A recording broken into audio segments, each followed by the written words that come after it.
Good morning guys. आज हम लोग पढ़ने वाले हैं 26 मई के करंट अफेयर। उससे पहले हम लोग 25 मई के जो भी इम्पोर्टेंट क्वेश्चंस हैं उनका रिवीजन करेंगे। तो आइए शुरू करते हैं। पहला क्वेश्चन है हमारा, संयुक्त राष्ट्र द्वारा प्रथम अंतर्राष्ट्रीय चाय दिवस कब मनाया गया? तो आपको पता है कि पहला अंतर्राष्ट्रीय चाय दिवस 21 मई 2020 को मनाया गया है। ठीक, इसका उद्देश्य क्या है? चाय के लंबे इतिहास और गहरे सांस्कृतिक और आर्थिक महत्व के बारे में जागरूकता फैलाना। नेक्स्ट है हमारा कि हाल ही में एस्ले कूपर का 83 वर्ष की उम्र में निधन हो गया। वह किससे संबंधित है? तो ये 8 बार ग्रैंड स्लैम टेनिस चैंपियन रह चुके हैं एस्ले कूपर, याद रखिएगा। ठीक, 1936 में मेलबर्न शहर में इनका जन्म हुआ था और मेलबर्न कहाँ पे पड़ता है? ऑस्ट्रेलिया में। थर्ड है हमारा कि भारत सरकार ने लॉकडाउन के बीच विदेशों में रहे किन भारतीयों को वीजा नियमों में छूट दी है? तो जिनके पास ओसीआई कार्ड है उनको छूट दी गई, overseas citizens of India. Okay, अगला हमारा कि किस देश ने ओपन स्काईज ट्रीटी से अलग होने का ऐलान किया है, जिसके तहत एक देश दूसरे देश की मिलिट्री की हवाई निगरानी की छूट थी? तो ये अभी यूएसए ने कहा है और यहाँ पे इन्होंने दो रीज़न बताया। एक तो रशिया बहुत बड़ा शहर है जिसमें इनकी निगरानी नहीं की जा सकती, दूसरे आज की जो सैटेलाइट्स हैं वो इतनी कैपेबल हैं कि इस तरह की किसी ट्रीटी में रहना जरूरी नहीं माना जा रहा है। फिर हमारा कि किस राज्य ने प्रत्येक वर्ष मानसून के बाद आने वाले स्वाइन फ्लू या फिर मौसमी इन्फ्लुएंजा का मुकाबला करने का निर्णय लिया है और इसके लिए राज्यव्यापी टीकाकरण अभियान शुरू किया है? तो ये किसने किया है? हरियाणा की सरकार ने किया है। नेक्स्ट है हमारा कि किस देश ने चीनी कंपनियों को स्टॉक एक्सचेंज से हटाने का बिल पास किया? तो कौन करेगा? इस समय चीन का सबसे बड़ा राइवल कौन है? अमेरिका। अमेरिका ने वहाँ की कंपनियों को स्टॉक एक्सचेंज से हटाने का बिल पास किया। फिर हमारा कि भारतीय प्रौद्योगिकी संस्थान गुवाहाटी के शोधकर्ताओं द्वारा विकसित ट्रोजन हॉर्स विधि, इससे किस रोग संबंधी स्मृति ह्रास को रोकने में मदद मिलेगी? तो अल्जाइमर। अल्जाइमर में क्या है? अमेरिका और चाइना के बाद भारत तीसरे नंबर पे है और ये जो विधि खोजी गई है ये भारत के लिए काफ़ी हेल्पफुल साबित हो सकती है। अल्जाइमर दिवस कब मनाया जाता है? 21 सितंबर को मनाया जाता है अल्जाइमर दिवस के रूप में। नेक्स्ट है हमारा कि अंतर्राष्ट्रीय जैव विविधता दिवस कब मनाया जाता है? 22 मई को मनाया जाता है अंतर्राष्ट्रीय जैव विविधता दिवस। फिर हमारा कि कोविड-19 की वजह से आरबीआई गवर्नर ने जीडीपी ग्रोथ निगेटिव रहने की संभावना जताई है। तो भारतीय इतिहास में इससे पहले जीडीपी की ग्रोथ कब निगेटिव थी? 1979 में। ठीक, इसके अलावा अगर हम लोग बात करें कि कोविड-19 की वजह से रिसेशन आने वाला पहला विकसित देश कौन सा है, तो इसमें जापान है जिसकी जीडीपी ग्रोथ लास्ट ईयर ही निगेटिव चली गई। फिर हमारा कि वर्तमान में आरबीआई ने विभिन्न दरों में परिवर्तन किया है, तो इसमें रेपो रेट क्या है? रेपो रेट है 4% और इसके बाद जो नया हमारा रिवर्स रेपो रेट है वो कितना है? 3.35%। ठीक, बैंक रेट कितना है? 4.65%। इसके अलावा फॉरेन रिजर्व कितना है? तो $487 बिलियन है हमारा फॉरेन रिजर्व। चलिए अब हम लोग बात करेंगे आज के पहले क्वेश्चन की। पहला क्वेश्चन है हमारा, हाल ही में निम्नलिखित में से कौन सा कथन सत्य है? ठीक, पहला हमारा यूएसए ने हाई एनर्जी लेजर हथियार का सफलतापूर्वक परीक्षण प्रशांत महासागर में किया है। बिल्कुल सही बात है, हाल ही में यूएसए ने एक ऐसे हाई एनर्जी लेजर हथियार का परीक्षण किया है, आप इमेज से देख सकते हैं। दूसरा है यह उड़ते विमान को नष्ट कर सकता है। तो बिल्कुल सही, यहाँ पे राइट आंसर क्या होगा? ऑप्शन नंबर 3 हो जाएगा हमारा राइट आंसर। ठीक, इसने प्रशांत महासागर में इस लेजर हथियार का सफलतापूर्वक परीक्षण किया है। वारशिप की डेक से एक तेज लेजर बीम निकल रही है जिसमें बीम के सामने आने वाला ड्रोन जलने लगता है। ठीक है, जो भी शिप रहेगी उससे लेजर बीम निकलेगा, वहाँ पे हथियार रखा रहेगा और वो किसी भी उड़ते हुए ड्रोन को जला सकता है। ठीक। इसके अलावा international institute for strategic studies की 2018 की जो रिपोर्ट आई है इसमें बताया गया है इस हथियार की पावर कितनी है, 150 किलोवाट है इस हथियार की पावर। लेजर हथियार पर हवा और रेंज का कोई भी प्रभाव नहीं पड़ता, बस केवल यहाँ पे क्या करना होगा, टारगेट सेट करना होगा। ठीक, याद रखिएगा। अब 2-3 इंपॉर्टेंट चीज़ें याद रख लीजिए, जैसे यूएसए ने WHO की फंडिंग रोक दिया, इसके अलावा यूएसए ने ओपन स्काई ट्रीटी से खुद को बाहर कर लिया, इसके अलावा चीनी कंपनियों को अपने यहाँ के स्टॉक एक्सचेंज से हटाने का निर्णय लिया है। ठीक, याद रखिएगा। नेक्स्ट है हमारा कि आंध्र प्रदेश के मुख्यमंत्री YS जगनमोहन रेड्डी ने रीस्टार्ट नाम से एक नया कार्यक्रम शुरू किया है। इसे MSME क्षेत्र को सहारा देने के लिए शुरू किया गया है। तो बिल्कुल सही बात है, यहाँ पे राइट आंसर क्या होगा, A और B दोनों सही। अब देख लेते हैं कि इसमें क्या किया जाएगा। ठीक, आपको पता है कि लॉकडाउन के कारण राज्य का लगभग हर क्षेत्र प्रभावित है। इसमें MSME क्षेत्र को थोड़ा सा उभारने के लिए क्या किया जा रहा है, तरह तरह के प्रोग्राम चलाए जा रहे हैं। जैसे अभी जो आत्मनिर्भर भारत अभियान आया था उसमें भी काफ़ी स्कीम निकाली गई थी, काफ़ी फाइनेंशियल सपोर्ट की भी बात की गई थी MSME के लोगों की। तो यहाँ पे 98,000 इकाइयों को लाभ होने की उम्मीद जताई जा रही है। MSME सेक्टर के पुनरुद्धार के लिए आंध्र प्रदेश सरकार ने 1100 करोड़ रुपए खर्च करेगी और इस पहल से 72,531 से अधिक सूक्ष्म, 24,252 लघु और 645 मध्यम उद्योगों को लाभ होगा। ठीक, अगला है हमारा कि UNESCO Guillermo Cano world press freedom award देने के लिए किसके नाम की घोषणा की गई है, तो इनका नाम है जीनेथ बेडोया लिमा। याद रखिएगा क्या नाम है, जीनेथ बेडोया लिमा। अच्छा, प्रेस फ्रीडम की बात की जा रही है, तो आप बताइए प्रेस फ्रीडम दिवस कब मनाया जाता है, 3 मई को मनाया जाता है। और इसमें भारत की रैंकिंग क्या है और पहले स्थान पे कौन सा देश है, मैंने आपको पढ़ा दिया, आपको कमेंट बॉक्स में ज़रूर बताना है। ठीक, तो यहाँ पे देखते हैं हम लोग जीनेथ बेडोया लिमा के बारे में। ये कोलंबिया की एक खोजी पत्रकार है जिनको वर्ष 2020 का UNESCO Guillermo Cano world press freedom award दिया जाने की घोषणा की गई थी। कब, 30 अप्रैल 2020 को। जबकि अगर हम लोग 2019 की बात करें तो यह पुरस्कार म्यांमार के पत्रकार क्याव सो एमा लोन को दिया गया था।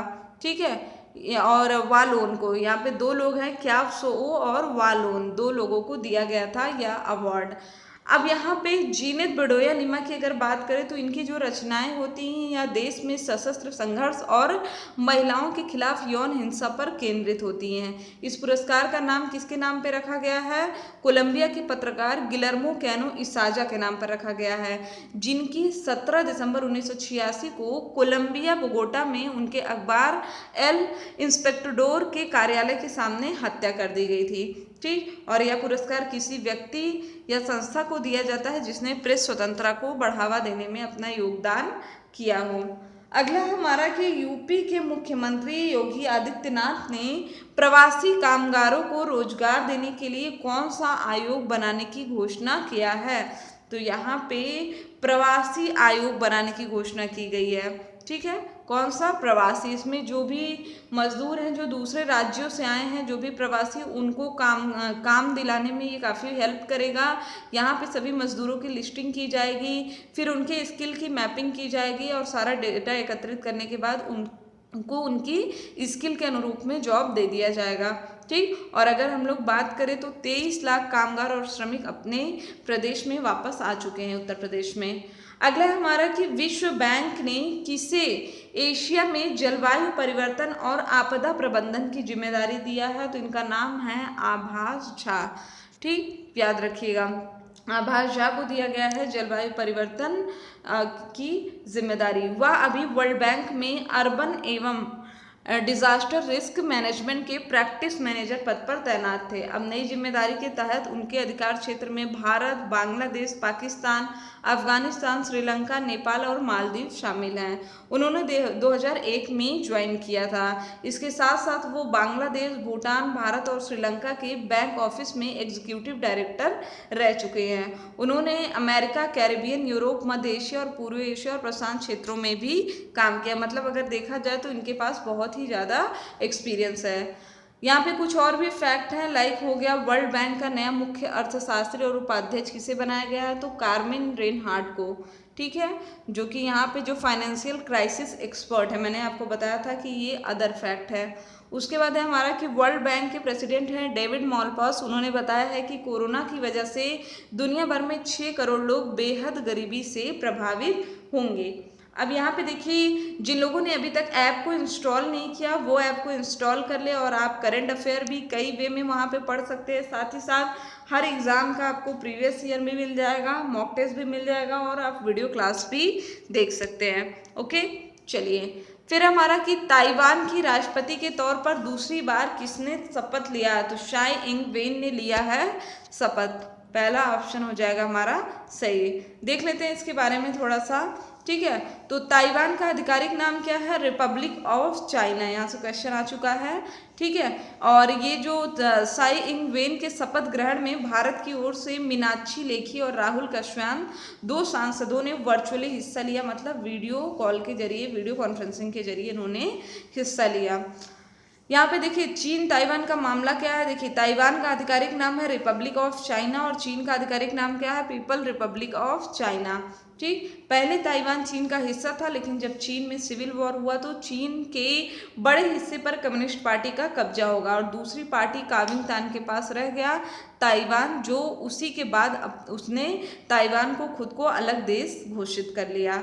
ठीक, तो चीन तो ताइवान पर दावा करता है और कहता है कि वह उसका हिस्सा है, लेकिन अभी भी ताइवान क्या कहता है कि हम चीन से अलग देश हैं। अगला हमारा कि चीन का रक्षा बजट साल 2020 में बढ़ा करके कितना कर दिया गया है? तो 179 अरब डॉलर कर दिया गया है चीन ने अपना रक्षा बजट। इसके पहले कितना था? 177.6 अरब डॉलर था, जिसे 2020 में बढ़ा करके 179 कर दिया गया है।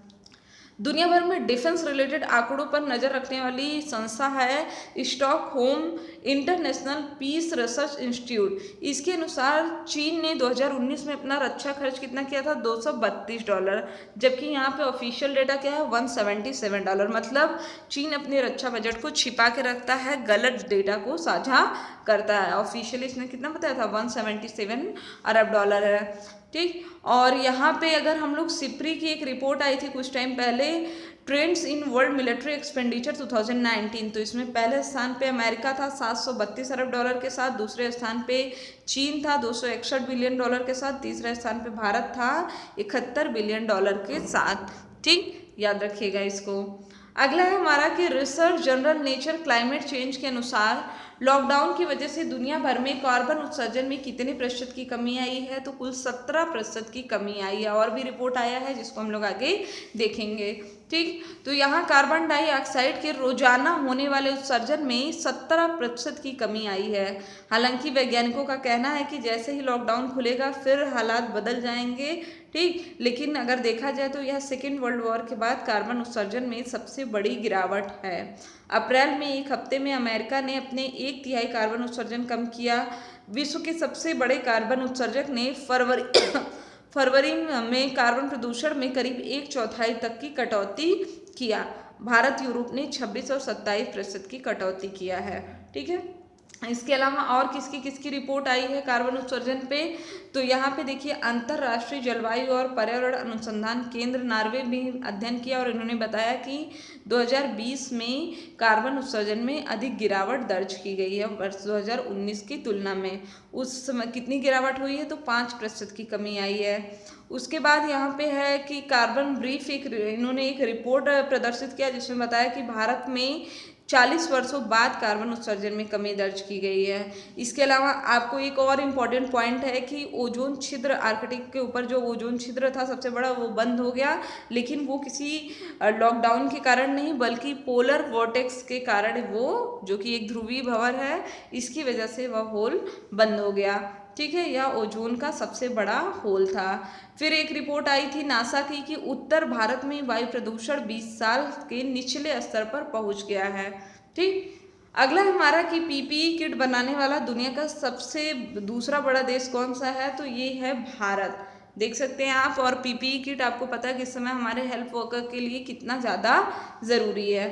ठीक, और इसमें पहले स्थान पे कौन है? पहले स्थान पे है चाइना। वस्त्र मंत्रालय द्वारा इस संबंध में जारी किए गए बयान के अनुसार सरकार द्वारा यह सुनिश्चित करने के लिए कई कदम उठाए जा रहे हैं कि आगामी समय में पीपीई किट की गुणवत्ता और मात्रा के स्तर में सुधार किया जाए। ठीक, और यहाँ पे पीपीई की जांच और प्रमाणन कार्य के लिए देश भर की कुल 9 प्रयोगशालाओं को मान्यता दी गई है। यह न केवल डॉक्टर, नर्स और जैसे चिकित्सा पेशेवरों की सुरक्षा करता है, बल्कि घातक बीमारियों के प्रसार को रोकने में भी मदद करता है। अगला हमारा कि हाल ही में किस मंत्रालय ने ओडिशा के कोणार्क सूर्य मंदिर और कोणार्क शहर को 100% सौर ऊर्जा से संचालित करने की घोषणा किया है।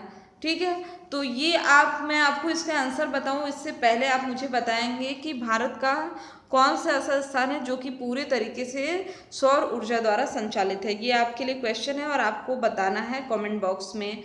ठीक, तो यहाँ पे ये कौन सा मंत्रालय करेगा? नवीन एवं नवीकरणीय ऊर्जा मंत्रालय ने ओडिशा के कोणार्क मंदिर को और कोणार्क शहर को 100% सौर ऊर्जा से संचालित करने की योजना का शुभारंभ कर दिया है। इस मंत्रालय के माध्यम से लगभग 25 करोड़ रुपए की सहायता प्रदान की गई है।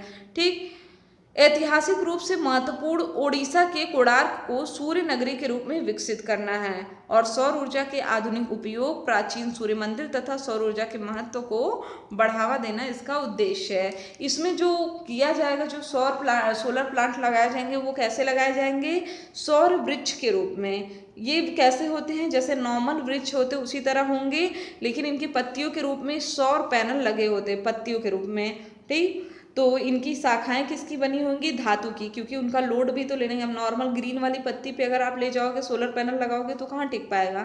ठीक है, तो मतलब एक तरह से सिर्फ उसका लुक रहेगा ट्री की तरह, बाकी वो क्या करेगा? सोलर पैनल का ही काम करेगा। सौर वृक्ष की अगर हम लोग बात करें तो ये जो बाकी ऊर्जा संयंत्र हैं सौर ऊर्जा के, उससे करीब 100 गुना कम स्थान घेरता है, लेकिन उत्पादित मात्रा और ऊर्जा का उत्पादन समान होता है। ठीक, कोणार्क मंदिर की चर्चा यहाँ पे हुई है तो याद रखिएगा कि कोणार्क मंदिर का निर्माण 13वीं शताब्दी में गंग वंश के शासक नरसिम्हदेव प्रथम ने करवाया था। और ये कोणार्क सूर्य मंदिर को यूनेस्को ने वर्ष 1984 में विश्व धरोहर स्थल घोषित किया और भारतीय पुरातत्व सर्वेक्षण इस मंदिर का संरक्षक है। अच्छा, भारतीय पुरातत्व सर्वेक्षण की बात आई है तो याद रखिएगा इस समय इसकी महानिदेशक कौन बनी है? तो PV विद्यावती, जो कि एक पूर्व वरिष्ठ IAS अधिकारी है। ठीक, याद रखिएगा, इंपॉर्टेंट क्वेश्चन है। और साथ में आपको बताना है कि यूनेस्को में वर्तमान में कुल कितने विरासत स्थल हैं। तो ये थे हमारे आज के इम्पॉर्टेंट क्वेश्चन। आई होप कि आपको वीडियो अच्छा लगा होगा। वीडियो अच्छा लगे तो चैनल को सब्सक्राइब करिए, शेयर करिए और लाइक करना ना भूलें। इसके अलावा आप ऐप के थ्रू भी जितनी भी जानकारियाँ उपलब्ध हैं, चाहे मॉक टेस्ट हो, सारी चीज़ें आपको दी गई हैं, वीडियो क्लास से लेके PDF, और वेबसाइट पे भी आप विजिट कर सकते हैं। ठीक, तो आज के लिए बस इतना ही। Thank you friends, thank you so much.